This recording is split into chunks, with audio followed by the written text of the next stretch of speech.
Hi, my name is Sean. I'm a pinsetter mechanic. I'm certified to work on Brunswick A, A2, and jetback pinsetters. Today we're going to be doing adjustment 49, the moving deck microswitch adjustment. I did not know that all these microswitch had these adjustments. Well, I knew the cross conveyor and the turret jam, but I didn't know. Oh, and the basically I knew every adjustment had a every microswitch had an adjustment except for the counter and the moving deck, and the deck jam switch. This is another one that's kind of funky. So it says at 0, check the position of the microswitch button with relation to the sliding button which holds the microswitch closed. So on your control cable, I'm assuming.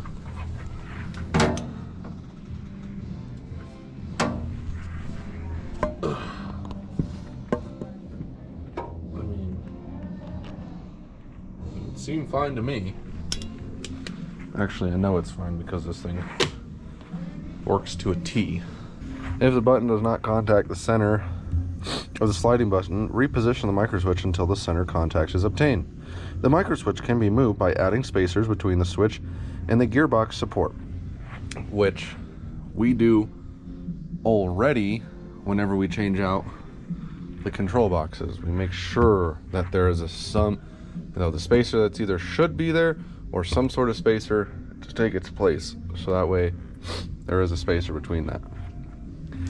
And also by elongating the mounting holes in the gearbox support. If the center contact of step 2 is not obtained, the pin lights will tend to blink off and on when the deck is setting new pins. Ours does not do that. Caution: the moving deck microswitch, when properly adjusted, will adequately protect the pinsetter from damage due to deck jams. If the purpose of the switch is nullified, severe damage to gearbox may result. I don't know if that's what happened way back in the day, but I guess before I started, 38 had the gearbox completely redone. These guys, Nick Stone and his brother and his dad at the time, I'm sure if most people who have been in this business know, or at least have heard about them. I don't know them, and I've only heard about them. But anyways, I guess, yeah, Vaughn and his 2 sons came here, charged out the ass, and which is why freelancing pinsetter repair seems like a great idea. You just have to be willing to go onto the on the road. But they came here, and the 2-to-1 basically on 38 completely snapped or some shit, and the deck just dropped. And they came here and completely rebuilt the deck and the gearbox. I don't know if this was the cause or something like it, but there was something that happened. Under no circumstances should the machine ever be placed under power by bypassing the deck jam microswitch. That's a good tip.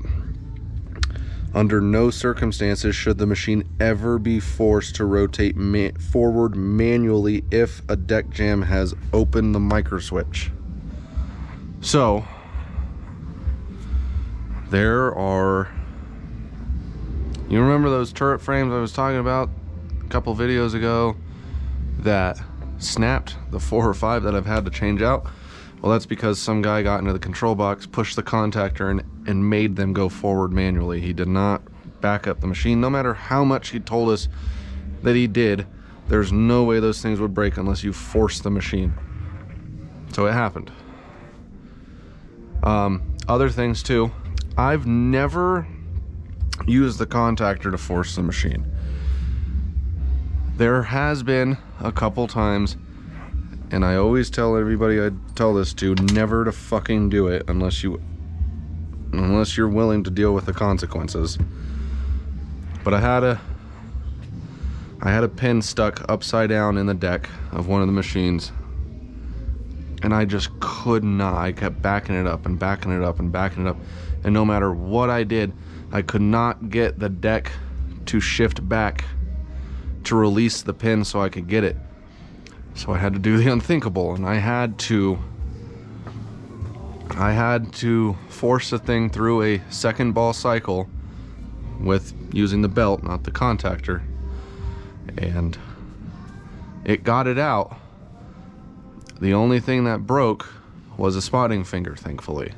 So that's why I tell people, don't force the machine forward unless you have to and you are willing to deal with the consequences. I knew that there was no way that pin was coming out without me forcing the machine forward, and I knew that it was going to break something, and I was completely committed. I was ready to fix whatever the hell broke. So that's why I did it. But it should not become a regular thing. I guess in this adjustment it goes on to how to properly clear a deck jam, which I'm sure most of you know. Maybe I'll do a video on how to do that so I could show you guys. Shut off the power by opening the control box circuit. Okay, done. Rotate the gearbox drive pulley backwards clockwise. This will cause the moving deck to shift to the rear, releasing the jam pin or pins. Not always. It may be necessary to rotate the moving deck scissor latch to unblock the moving deck cam follower to manually reverse the pin setter. Did that, still didn't work. Remove the pins from the deck and resume normal operations. Newer machines contain a deck jam protection kit. What is that? Oh,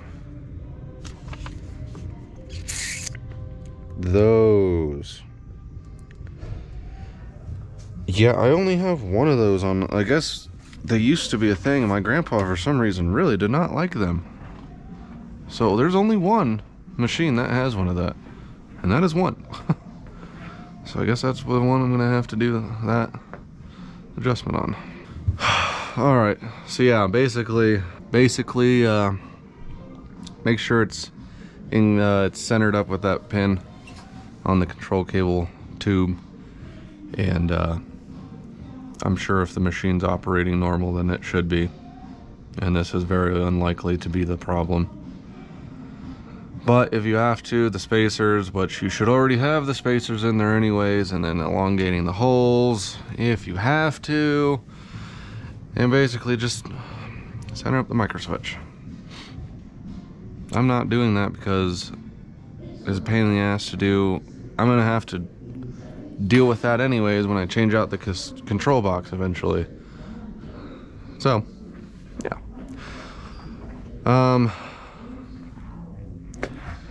Hope this taught something. Probably didn't. That's fun. If you have any questions, please leave them in the comments below. If you feel like sharing the video, that'd be appreciated. And I will see you guys in the next video. Bye.